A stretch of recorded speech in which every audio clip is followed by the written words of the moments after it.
අද බලන්න මේ සතුටු වෙන දවස අපේ විදේශකයන් අපිත් එක්ක සම්බන්ධ වෙලා ඉන්නවා අපේ YouTube channel එකේ අලස්පත්ත ප්‍රදේශයේ අපි ආපු වෙලාවේ එයාලත් සතුටෙන් අපිත් එක්ක සම්බන්ධ වුණා. අද මේ YouTube එකේ වගේම පොලිස් නිලධාරී කණ්ඩායමේ ඉන්නවා අපේ කට්ටිය දැලා ඉන්නේ මේ අපේ විශේෂ කාර්ය බලකායේ උපපොලිස් පරිසර රත්නායක මහත්මයා සූදානම්ෙන් ඉන්නවා. මේ බලන්න මේ පැත්තේ ඉන්න මිනිස්සු වගකීමෙන් ශ්‍රී ලංකා පොලිස් දෙපාර්තමේන්තුව බේරා ගන්න රාජකාරී වල තමයි ඉස්සලා තියෙන්නේ.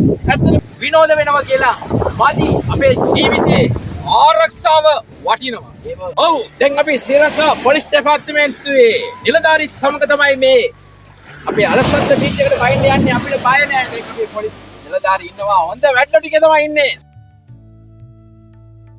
විශේෂයෙන් කියන්න ඕනේ ඇත්තටම අද අපි ත්‍රිකුණාමලයේ අලස්පත්ත ශ්‍රී ලංකා පොලිස් දෙපාර්තමේන්තුවේ ජීවිත ආරක්ෂක පොලිස් නිලධාරීන් සමග අද සම්බන්ධ වුණා. විශේෂයෙන් අපි දැන් ජීවිත ආරක්ෂක ශ්‍රී ලංකා පොලිස් නිලධාරීන්ගේ මේ පොලිස් පොරපොර තමයි දැන් ඉන්නේ. ඇත්තටම බලන්න මේ කොච්චර හොඳ වැඩක්ද කියලා ශ්‍රී ලංකා පොලිස් දෙපාර්තමේන්තුවේ ගිලන් රථයකුත් මේ සූදානම් කරලා තියෙනවා. ඒ වගේ පොලිසියේ නිලධාරියෙකුත් පැය 24ම රාජකාරී වලට මේ ස්ථානයේ යොදවලා තියෙන්නේ. විශේෂයෙන් මේ ඉන්න සංචාරකයන්ට කිසිම බයක් නැතුව ඕන වෙලාවෙ ශ්‍රී ලංකා පොලිස් දෙපාර්තමේන්තුවේ ගිලන් රථයකුත් මෙතන සූදානම් කරලා තියෙන්නේ. ඇත්තටම හැම පැත්තම මිනිස්සු ආරක්ෂා කරන්න පුළුවන් විදිහට තමයි ශ්‍රී ලංකා පොලිස් දෙපාර්තමේන්තුව යොදලා තියෙන්නේ. විශේෂයෙන් කියන්න ඕනේ ශ්‍රී ලංකා පොලිස් දෙපාර්තමේන්තුවේ ජීවිත ආරක්ෂක අංශයේ ප්‍රධානියා ශ්‍රී ලංකා පොලිස් ජේෂ්ඨ අධිකාරී කොඩිතුව කුමාරගේ සංකල්පය මත තමයි මේ ඔක්කොම